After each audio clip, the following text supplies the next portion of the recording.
আসসালামু আলাইকুম। জমির নামজারি বা খাজনা দিয়ে দিলে কি সম্পত্তির মালিক?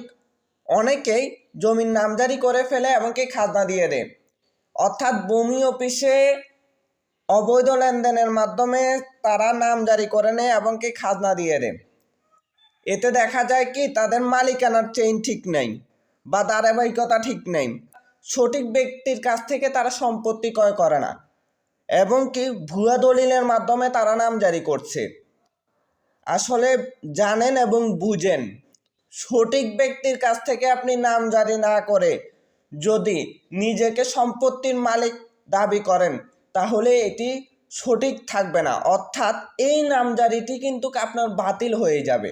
নামজারি মানেই যে সম্পত্তির মালিক, সম্পত্তির পূর্ণাঙ্গ মালিক এটা কিন্তু নয়।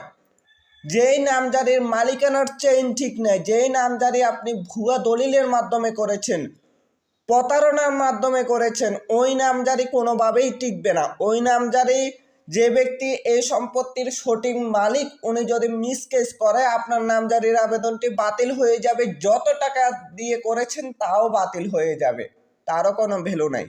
তাই আপনি যখন নামজারি করছেন আপনি সঠিক ব্যক্তির কাছ থেকে সম্পত্তি কিনে সঠিক দলিলের মাধ্যমে নামজারি করছেন কিনা তা দেখে নিন, তা না হলে কিন্তু আপনার এই নামজারিটি টিকবে না।